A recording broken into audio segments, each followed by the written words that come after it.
My name is Alara, and at 22 years old, I learned that the sea can give as much as it takes. It took my family, my home, and my name, casting me into a black, churning abyss. But then it gave me back my life, washing me ashore on an island that existed on no modern map, a forgotten kingdom, ruled by a man who was just as lost as I was. I thought the shipwreck was the end of my story, a final, brutal chapter written by men steeped in greed. I never imagined that it was only the beginning, and that I would have to find the strength to fight back from the edge of the world. Before I dive into how a reclusive lord and I stood against the men who wanted me erased, do me a favor, and let me know where you're watching from in the comments below. And if you've ever felt like you were all alone against the world, hit that like button so I know I'm not the only one. For all the new viewers, make sure you subscribe to join this incredible community of survivors. The storm was a monster. It wasn't a natural beast of wind and water. It felt personal, malicious, as if summoned from the depths with a singular, hateful purpose. One moment, the night was calm, the yacht, the stargazers, slicing through moonlit water. The next, the sky had turned a bruised purple, and the waves rose like mountains, intent on swallowing us whole. I remembered my father's hand, tight on my arm, his voice a strained roar over the shriek of the wind shouting my name. I remembered the sickening lurch as the hull groaned, a sound like a dying whale, and I remembered the other boat. It was sleek and black, a predator in the tempest, riding the waves with an unnatural ease. A man stood on its deck, a silhouette against the chaos, his face briefly illuminated by a flash of lightning, Marcus Thorne. His expression wasn't one of panic or concern, it was one of satisfaction. Then a wave, colossal and black, slammed into us, and the world became a screaming vortex of splintered wood, freezing water, and darkness. The cold was the last thing I felt, a paralyzing final embrace that stole the breath from my lungs and the fight from my limbs. Consciousness returned not as a rush, but as a slow, painful trickle. First came the warmth of sun on my skin, a strange and gentle contrast to the icy memory that clung to my soul. Then came the sound of water, not the violent roar of the storm, but the soft, rhythmic hush of waves stroking a shoreline. I coughed, expelling a lungful of salt water that burned my throat. The world swam into a blurry focus of brilliant white sand and impossible turquoise water. I was alive. The realization was a shock, a fragile spark in the hollowed-out cavern of my being. I pushed myself up, my muscles screaming in protest. Every part of me ached with a deep, profound bruising. My head throbbed in time with the waves. I was alone. The vast, empty expanse of the sea stretched out in every direction, mocking me with its serene beauty. There was no sign of the stargazers, no debris, no sign of my parents. The grief was a physical blow, so sharp and sudden it knocked the air from me again, and I collapsed back onto the sand, a sob tearing itself from my raw throat. I lay there for a long time, letting the sun beat down on me, the salt drying on my skin, unsure if I was grateful or horrified to be the sole witness to my own desolation. Eventually, a primal need for survival pushed me to my feet. I stumbled along the beach, my torn dress clinging to me, my bare feet sinking into the hot sand. The island was lush, a riot of green that climbed from the beach to a series of mist-shrouded peaks in the center. It was beautiful, but its beauty was wild, untamed, and utterly indifferent to my plight. Panic began to prickle at the edges of my grief. I was alone, injured, with no food, no water, no shelter. How long could I possibly last? It was as I rounded a rocky outcrop, my eyes scanning the dense tree line for any sign of help, that I saw him. He was standing near the edge of the woods, as still as the ancient stones around him. He was tall, dressed in simple, dark clothing that seemed strangely formal for a deserted island. His face was all sharp angles and shadows, framed by dark hair that was tossed by the sea breeze. He watched me not with the curiosity of a rescuer, but with the wary stillness of a wolf observing an intruder in its territory. Fear, cold and sharp, cut through my haze of pain and grief. I froze, my heart hammering against my ribs.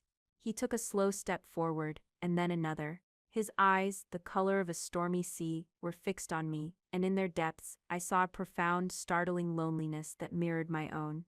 For a moment we just stood there, two solitary figures on a forgotten shore, the wreckage of our lives silent between us. He was the first human being I had seen since the world had ended, and I didn't know if he was my savior or just a different kind of monster. He finally spoke, his voice a low rumble, rough from disuse. "You are not supposed to be here." He took me to his home. The word felt inadequate for the structure that loomed at the heart of the island. It was a manor, a relic of a bygone era, built from gray stone that seemed to have absorbed the melancholy of the mists that so often clung to it. Ivy crept up its walls like a possessive lover, and some of the windows were dark and empty, but it stood defiant against the wilderness, a fortress of solitude. Inside, it was a world of shadows and dust motes dancing in the thin shafts of light that pierced the gloom. The air was thick with the scent of old books, beeswax, and something else, the faint, clean smell of the sea, which seemed to permeate the very stones of the house. He introduced himself as Julian. Just Julian. No other name was offered, and I didn't ask. He led me through a cavernous great hall where faded tapestries depicted hunts and heraldry, their vibrant colors muted by time. He tended to my injuries in a vast, silent kitchen, with a surprising gentleness that seemed at odds with his formidable presence. His hands were steady as he cleaned the gash on my forehead and bandaged my scraped arms. He moved with an economy of motion, wasting no gestures, no words. "There is a radio," he said, his voice quiet in the echoing space. "Long range. It hasn't been used in years. I'll see if I can repair it." He spoke of it as if it were a relic from an ancient civilization. He explained that the island, which he called Athelgard, was his. It had been in his family for generations, a private sanctuary, or perhaps a prison. He was its only inhabitant. He had supplies delivered by boat once every few months to a remote dock on the far side of the island. The boat wasn't due for another 7 weeks. Until then, we were utterly alone, cut off from the entire world. For me, a girl fleeing a man who could command the sea itself to do his bidding, this isolation felt less like a prison and more like the first true sanctuary I had ever known. The first few days were a blur of pain, exhaustion, and a grief so profound it felt like a physical weight pressing down on my chest. Julian gave me a room in a wing of the manor that seemed less forgotten than the rest. The linens were clean, and he left a tray of simple food, bread, cheese, and fresh fruit from the island's overgrown orchards, outside my door 3 times a day, as if leaving an offering for a ghost. I slept, mostly. My dreams were a terrifying kaleidoscope of the storm. The roar of the water, the splintering of wood, the cold, and always, Marcus Thorne's face, smiling his predator's smile. I would wake up gasping, my heart racing, the sheets tangled around me. On the 3rd night, the nightmare was particularly vivid. I saw my mother's face, her eyes wide with terror, just before the wave took her. I woke up with a scream trapped in my throat, bolting upright in the massive 4-poster bed. The door creaked open, and Julian stood there, silhouetted against the dim light of the hallway. He didn't speak, just walked over to the armchair in the corner of the room and sat down. He didn't try to comfort me with words or touch. He just sat, a quiet, solid presence in the darkness, a guardian against the terrors that lurked in my own mind. He stayed until the first light of dawn crept through the window, and when I finally drifted into a peaceful, dreamless sleep, he was still there. I never had that particular nightmare again. My physical wounds began to heal, but my memory of the moments leading up to the shipwreck remained fragmented, like shattered glass. I knew Thorne was there. I knew he was responsible, but the why of it was a fog-shrouded landscape I couldn't seem to navigate. I tried to explain it to Julian one evening. We were in the library, a magnificent 2-story room, lined wall to wall with books. A fire crackled in the hearth, casting a warm, dancing glow on his severe features. "I remember his name," I whispered, staring into the flames. "Marcus Thorne. He was a business rival of my father's. He was always smiling, but his eyes were cold, like a shark's." Julian listened, his expression unreadable. He simply nodded, letting me speak, letting the broken pieces of my memory fall where they may. My father, he was worried. The last few weeks, he was always looking over his shoulder. He said Thorne was a man who didn't accept defeat. I looked up at Julian, my own eyes pleading for him to understand. This wasn't an accident, he wanted us gone. Julian's gaze softened for a fraction of a second, a flicker of empathy in his guarded eyes. "I believe you," he said. And those 3 simple words were an anchor in the storm of my confusion. He didn't question me, didn't treat me like a hysterical, traumatized girl. He simply believed me. In that moment, I realized that the high walls of Athelgard weren't the only thing protecting me. As the days bled into weeks, a fragile routine began to form, a quiet rhythm to our shared solitude. I would help him in the sprawling, neglected gardens behind the manor. He showed me how to coax life from the fertile soil, his large hands surprisingly deft as he tended to the heirloom tomatoes and wild herbs. We worked in comfortable silence mostly, the only sounds the buzzing of bees and the distant cry of gulls. In the afternoons, he would retreat to his study, or the observatory at the top of the West Tower, and I would explore the manor. It was a labyrinth of forgotten rooms, each one a time capsule filled with shrouded furniture and ghosts of the past. I felt a kinship with the old house, with its quiet dignity and its hidden sorrows. I started to clean, to bring it back to life. Room by room, I would polish the dark wood until it gleamed, uncover beautiful paintings from beneath layers of grime, and let sunlight into spaces that hadn't seen it in years. Julian never commented on my efforts, but I would sometimes see him pause in a newly cleaned hallway, his hand resting on a polished banister, a thoughtful, almost pained expression on his face. One evening he found me in the observatory. It was his most private space, a circular room with a massive brass telescope pointed at the heavens. He had never invited me up there before. He didn't seem angry, just resigned. "My father built this," he said, his voice softer than I had ever heard it. He believed the answers to everything were up there, a perfect, orderly universe, untouched by human messiness. I walked to the window, looking out at the endless expanse of the star-dusted sea. "Why did you come here, Julian?" I asked, the question slipping out before I could stop it. He was silent for a long time, his back to me. "I used to believe in that messiness," he finally said, his voice tight. "I believed in people, in loyalty, in love. I was wrong." He turned to face me, and in the faint starlight, I could see the old, deep scars on his soul. "A long time ago, I trusted someone. I gave them everything, my name, my future, my heart. And they took it all and shattered it for sport, in front of the whole world. Society is a cruel theater. I decided I no longer wished to be one of the players." His story was sparse, but I could feel the weight of the words he left unsaid. The public betrayal, the humiliation, the heartbreak that had driven him to this beautiful, lonely exile. He had built a fortress around his island, but a far more formidable one around his heart. "So you came here to be alone," I murmured. He looked at me, and his stormy eyes were clear and direct. "Yes," he said, "and for 10 years it was enough.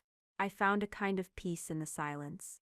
He took a step closer, the space between us shrinking, charged with a sudden intensity. "But it's not silent anymore, is it?" My heart skipped a beat. No, it wasn't. My presence had shattered his carefully constructed solitude, just as the storm had shattered my life. But as I looked at him, at the man who sat vigil by my bed, and believed me when I had only fragments of a story, I realized I wasn't just a disruption. I was bringing something back to his world, just as he was giving me a reason to want to have a world at all. He was my protector, my reluctant guardian, and I, in my innocence and my brokenness, was slowly, unintentionally, becoming his. One rain-swept afternoon, a gift from the sea washed ashore. It was a large, watertight pelican case, scuffed and scarred from its journey, but intact.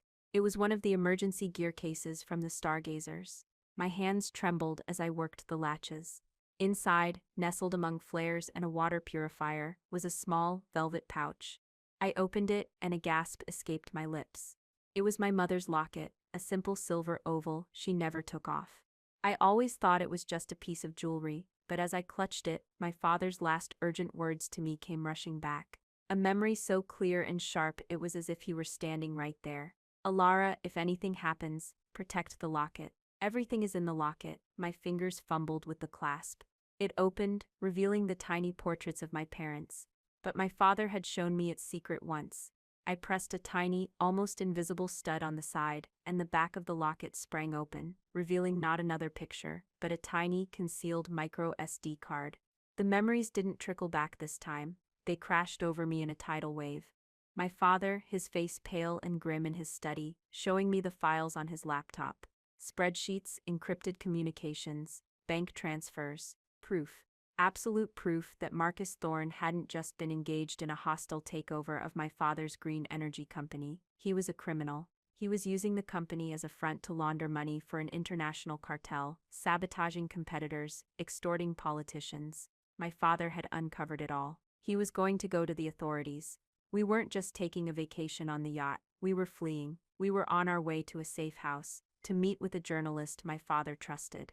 The storm hadn't been a coincidence. Thorne's boat hadn't just been there by chance. It was an execution. I ran back to the manor, the locket clutched in my hand, my heart a frantic drum against my ribs. I found Julian in his study, attempting to coax the long-range radio back to life with a soldering iron and a frown of concentration. "Julian," I gasped, breathless. I remember everything." I laid the locket on his workbench and told him the whole story, the words tumbling out of me in a rush of fear and grief and white-hot anger. I told him about the data chip, my father's evidence, the reason we were on the boat, the reason my parents were dead. I finally understood the look on Thorne's face. It wasn't just satisfaction, it was the cold, clinical completion of a task. I wasn't just a loose end, I was the sole witness and the keeper of the evidence that could destroy him. When I finished, the study was silent, save for the crackling of the fire and my own ragged breathing. Julian's face was a mask of stone, but his eyes were blazing with a cold fire I had never seen before. He slowly picked up the locket, his expression grim. He looked from the tiny data chip to my face, and the truth of our situation settled over us like a shroud. "The world thinks you're dead," he said, his voice low and dangerous. "He will have made sure of that." The sanctuary of the island suddenly felt terrifyingly fragile. My survival wasn't a miracle, it was a complication Thorne would be determined to resolve. Julian abandoned the radio and went directly to a locked cabinet in the corner of his study. He opened it, revealing not papers or liquor, but a sleek, modern satellite phone. "I keep it for absolute emergencies," he explained, his movements now sharp and precise. "It's untraceable if used sparingly." He powered it on, his jaw tight. While it connected, he looked at me. "He thinks he's won. He will have taken over your father's company by now. He will be celebrating his victory." He began to type rapidly into the phone's small browser, his brow furrowed in concentration. But men like that, they are meticulous. They don't like uncertainty. He found it within minutes. A series of articles from major financial news outlets. Tragedy at sea claims tech mogul and family. Beaumont Industries CEO presumed dead. And the most galling one, Thorne Consolidated acquires Beaumont Industries in wake of tragedy. It detailed how Marcus Thorne, with crocodile tears and a somber statement about honoring his friend and rival's legacy, had absorbed my father's life's work. The official story was that the Stargazer had been lost in a freak squall. An extensive search had been conducted and called off. I was officially dead. The news hit me with a dizzying force. My identity, my life, had been stolen and rewritten by my parents' murderer. "He'll come looking," I whispered, the words tasting like ash. "If they didn't find my body, he'll have to be sure." Julian nodded, his face grim. He switched off the satellite phone. "Yes," he said, "he will. This island is no longer a shelter, Alara, it's a battlefield." The change in him was immediate and absolute. The quiet, melancholic recluse vanished, replaced by a man of focused, lethal intensity. The 10 years of solitude had not made him soft. They had honed him, made him observant and ruthlessly practical. His home was threatened. More importantly, I was threatened, and he would not allow it. "This is my home," he said, his voice a low growl. "He is not welcome here." For the rest of that day, and into the night, he became a strategist, a commander. He unrolled old, detailed topographical maps of Ethelgard on the library table, maps that showed every creek, every ridge, every cave system. His ancestors had been military men, and they had mapped their domain with precision. "The manor is our weak point," he stated, his finger tracing the coastline. "It's the first place they'll look. We can't defend it. We must use the island itself as our fortress." He began to formulate a plan, not of defense, but of evasion and attack. He taught me the island. We spent our days, trekking through the dense forests, his long strides forcing me to keep up. He showed me paths that weren't on any map, how to move through the undergrowth without leaving a trace, how to use the terrain for cover. He pointed out the island's natural defenses, the treacherous rip currents on the eastern shore, the sheer cliffs to the north, the labyrinthine network of sea caves, accessible only at low tide. He was teaching me to survive, but more than that, he was teaching me to fight back. We set up simple, clever warning systems, thin, dark tripwires connected to clusters of empty cans and shells hidden in the dense foliage along the main beaches. We prepared caches of supplies, water, dried food, first aid kits, in several locations across the island, including a deep, dry cave hidden behind a waterfall that he said no one had entered in 50 years. During this intense preparation, our bond deepened, forged in the heat of our shared purpose. One afternoon, as we were securing a rope ladder near the waterfall cave, my hand slipped on the wet rock. I cried out as I started to fall, but Julian was there in an instant, his arm locking around my waist, pulling me back against his chest with a strength that left me breathless. "I've got you," he breathed, his voice rough against my ear. "I will always have you." We stood there for a long moment, the roar of the waterfall filling the air around us, my back pressed against his solid form. It was no longer just a promise of protection, it was a vow. In that moment, he was no longer Lord Julian Beaumont, the reclusive misanthrope. He was just Julian, my Julian, and I was his to protect. The fear of Thorn was still a cold knot in my stomach, but for the first time, it was overshadowed by something else, something fierce and warm and undeniable that was growing between us. The idyllic peace of our early days was a distant memory, replaced by a constant, humming tension, a state of perpetual vigilance. We fell into a new rhythm, one dictated by the need to watch, to wait. We took turns. By day, we would position ourselves on the highest points of the island, using a powerful pair of binoculars from Julian's study to scan the horizon. By night, one of us would be in the observatory, the great telescope aimed not at the constellations, but at the dark, empty expanse of the sea. The waiting was a unique form of torture. Every distant fishing boat, every flicker of light on the water, sent a jolt of adrenaline through me. The nights were the worst. The darkness seemed to hold its breath, and every rustle of leaves, every cry of a night bird sounded like an approaching footstep. One night, I couldn't sleep. I went up to the observatory to find Julian there, his broad shoulders silhouetted against the star-filled window. He wasn't looking through the telescope, but was simply staring out at the sea, his expression lost in thought. "You should be sleeping," he said, without turning around. "I could say the same to you," I replied softly, coming to stand beside him. "Do you ever regret it?" I asked. "Finding me?" He turned then, his stormy eyes meeting mine, the faint light from the stars caught in their depths. "Regret?" he said, a humorless smile touching his lips.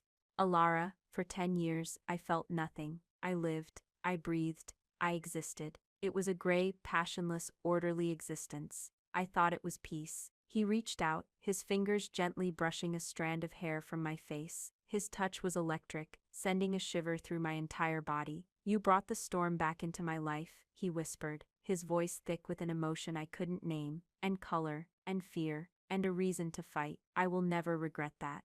And then he closed the small distance between us and his lips met mine. It wasn't a tentative, gentle kiss. It was fierce, desperate, a release of all the tension, all the fear, all the unspoken feelings that had been building between us for weeks. It was a kiss that tasted of salt and solitude and the terrifying, beautiful promise of a fight for a shared future. When we finally broke apart, we were both breathless. He rested his forehead against mine. "He will not have you," he repeated his vow, but this time it was not the promise of a protector to his charge. It was the promise of a man to his reason for living, not while I draw breath.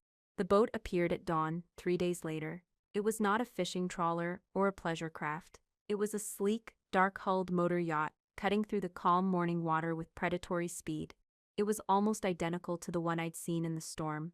My blood ran cold. I was on watch in the observatory, and I saw it the moment it breached the horizon. "Julian." My voice was a choked cry. He was by my side in seconds, his face instantly grim as he looked through the telescope.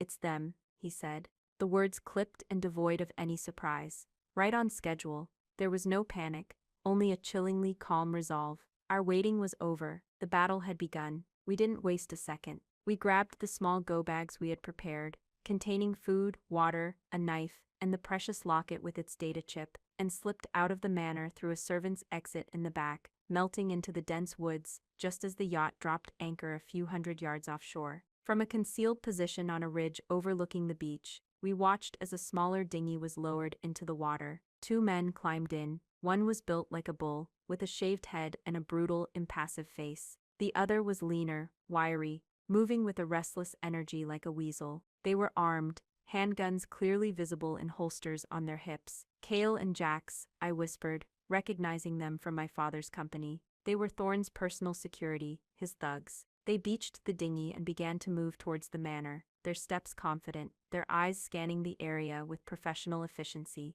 They found the manor empty, just as we knew they would. We watched from our vantage point as they methodically searched the grounds, their movements economical and dangerous. They were professionals. When they found no one, Cale, the bull, spoke into a radio. We were too far away to hear the words, but the intent was clear. They were reporting in, and they would not leave until they had searched every inch of this island. Now, Julian said quietly, we separate them. Our plan was put into motion. It was time for me to stop being the hunted and become the hunter. Julian gave my hand a firm squeeze.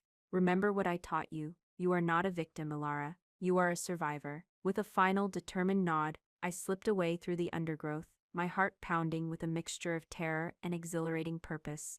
I made my way to a narrow game trail on the other side of the clearing, a path I knew Cale and Jax would eventually take. I moved with a stealth I never would have thought I possessed, my feet silent on the damp earth. I reached the spot we had chosen, a section of the path that ran alongside a steep, muddy ravine, hidden by thick ferns. There I did something I never could have imagined doing weeks ago. I made noise. I snapped a large branch, a sharp crack that echoed in the quiet woods. Then I scrambled away, making sure to be just visible for a fleet second through the trees. It worked. The weasel, Jax, grunted something to his partner and immediately broke off, heading down the trail after me. Cale hesitated for a moment, then continued on his original path. They were separated. I led Jax on a chase, keeping just far enough ahead to be an elusive shadow. He was fast, but he didn't know the terrain. I did. I led him deeper into the unfamiliar woods, toward the trap Julian and I had prepared. It was a section of ground that was perpetually damp and soft from a hidden spring. We had covered it with a lattice of weak branches and a thick carpet of leaves and moss, making it look like solid ground. I leaped over the concealed pit with practiced ease and flattened myself behind a massive banyan tree. My breath held tight in my chest. Moments later, Jax came crashing through the undergrowth, his eyes fixed on where he'd last seen me.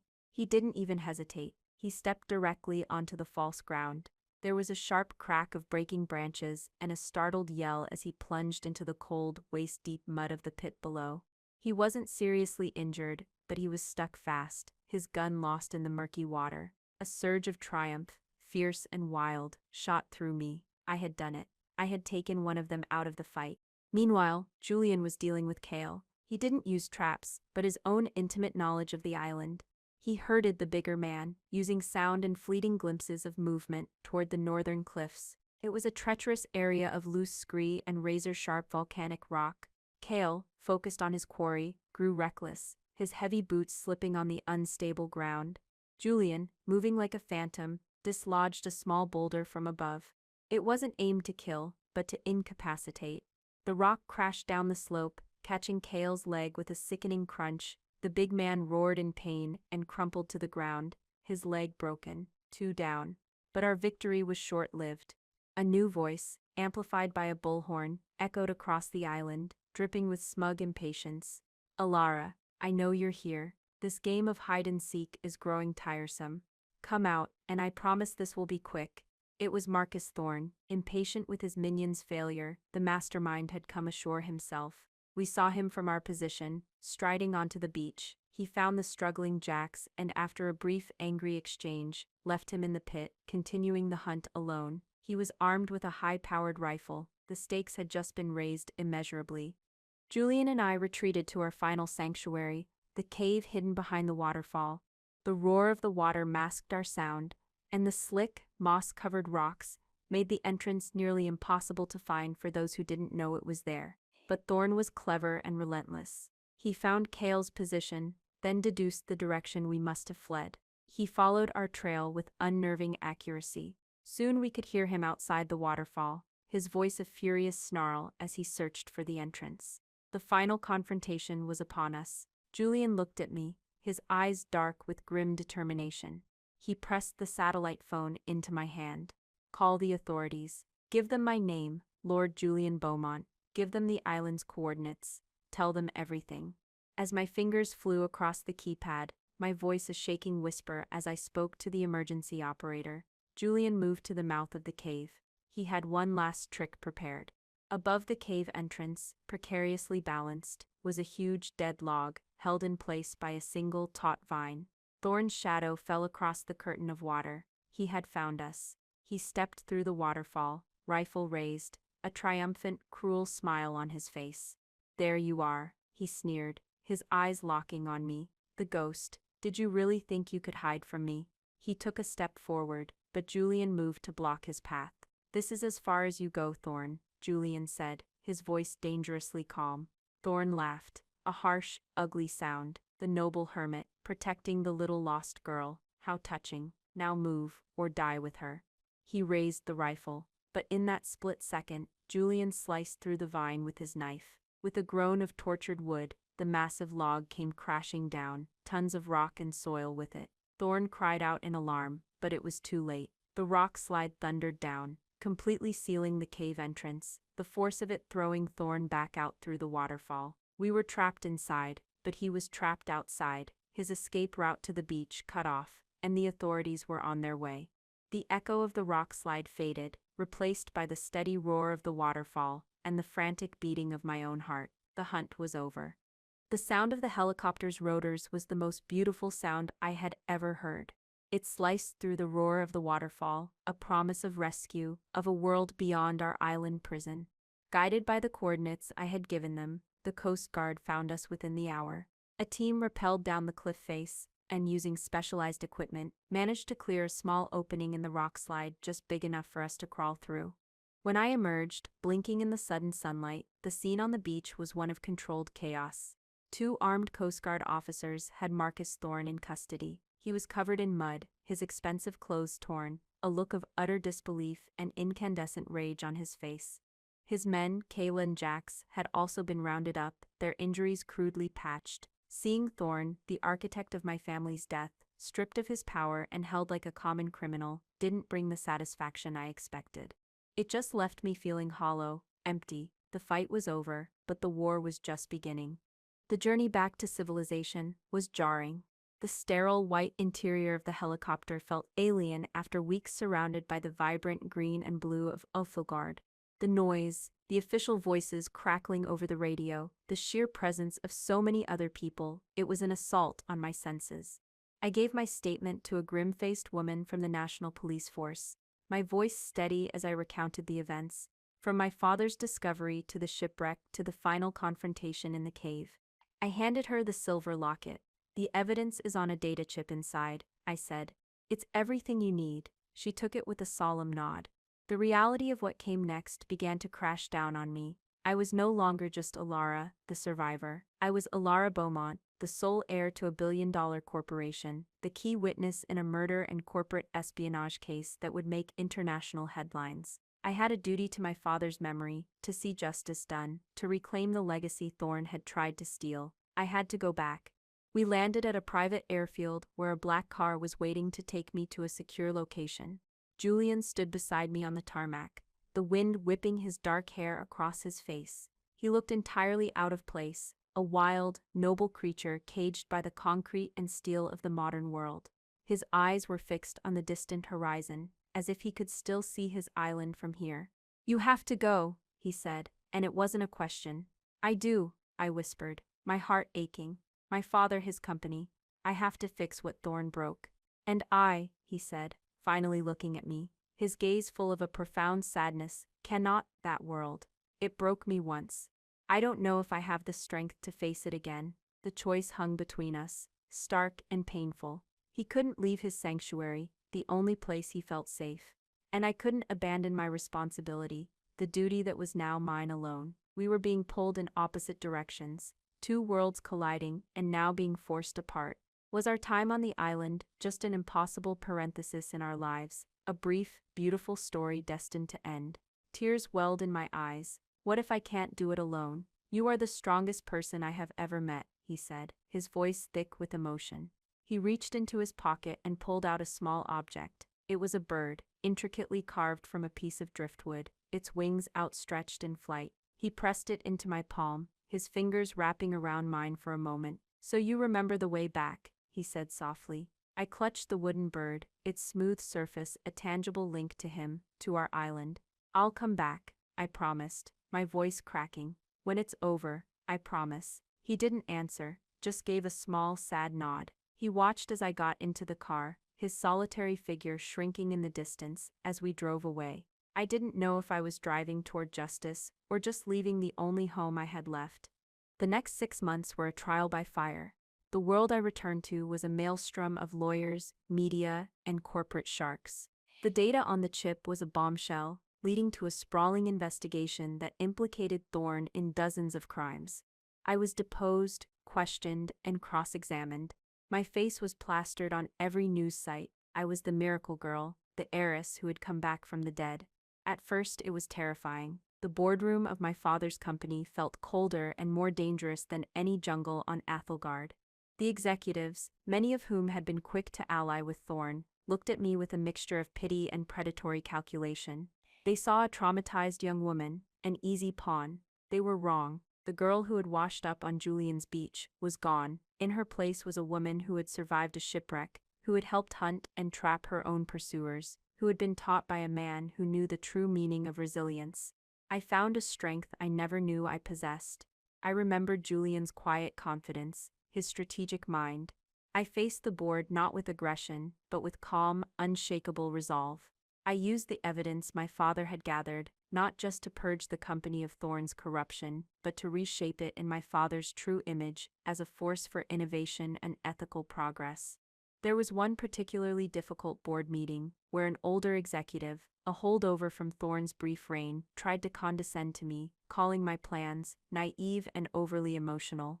I simply looked at him, my gaze level, and said, "I assure you, Mr. Harrison, my emotions are the last thing you need to worry about." The table went silent. He never questioned my authority again. I worked relentlessly, fueled by coffee and a burning need to honor my parents. I won. Thorne was convicted on all counts, his empire crumbling into dust. I had reclaimed my father's legacy, but as I stood in the penthouse office, looking out at the glittering, impersonal city skyline, I felt a profound and aching emptiness. The noise of my success was deafening, but all I longed for was the sound of the waves on a quiet shore. I clutched the small wooden bird in my pocket. It had been my constant companion, a secret talisman that had given me strength through the darkest days. I had upheld my end of the bargain. I had finished the fight. Now it was time to keep my promise. I delegated the company's daily operations to a trusted team, packed a single bag, and chartered a private seaplane. As we flew, the endless grid of the city gave way to the deep, calming blue of the ocean. My heart beat faster with every mile we crossed. What if he wasn't there? What if he had decided his solitude was better, safer? What if our time together was just a fleeting dream, and I had been foolish to believe it could be anything more? The pilot spotted the island, a green jewel in the turquoise sea, Athelgard. From the air, I could see the gray stone manor, a lonely king on its throne of trees. We landed smoothly in the calm waters of the main cove, the one where he had first found me. I thanked the pilot and asked him to wait, then waded the last few feet to the shore, my shoes in my hand. The sand was just as white, the water just as clear, and there, standing at the edge of the trees, just as he had been all those months ago, was Julian. He wasn't the wary, guarded man I had first met. He was watching the sky, as if he had been waiting every single day. As I walked towards him, I saw the changes. The path to the manor was clear, and there were flowers, bright splashes of color, blooming in the gardens I had helped him reclaim. He had been preparing. He had been hoping. When I was just a few feet away, he finally spoke, his voice the same low rumble I had dreamed of. "I was beginning to think you'd forgotten the way." "Never," I whispered, my voice thick with unshed tears. I stopped in front of him, and the months of pain and loneliness and struggle melted away. All that was left was this man, this island, this feeling of coming home. He reached out and gently cupped my face, his thumb stroking my cheek. "Is it over?" he asked. I nodded, leaning into his touch. "It's over." A slow smile spread across his face, a genuine, breathtaking smile that transformed his severe features and reached all the way to his stormy eyes, chasing away the last of the shadows. Good, he said, because I have come to a realization in your absence. My solitude was not peace, it was simply waiting. My home is not this island, Alara, it's you. And he pulled me into his arms, and I was finally truly safe. We had found our sanctuary not in a place, but in each other. We could build a new life, bridging our two worlds, sharing the quiet of the island and the challenges of the life I had rebuilt. We had faced the monster, we had weathered the storm, and we had found our way back to each other on the shore where it all began. In the end, I learned that a home isn't four walls and a roof. It's the person who sits with you in the dark when you're afraid. It's the safe harbor you find in another's heart. What do you think is the most important part of finding a safe harbor in your own life? I would be honored if you shared your story or your thoughts in the comments below. Don't forget to like this video if you believe that everyone deserves a second chance at happiness, and please subscribe for more stories about finding light in even the darkest of places. Remember, sometimes the greatest storms in our lives lead us to the most beautiful shores. Thank you so much for listening.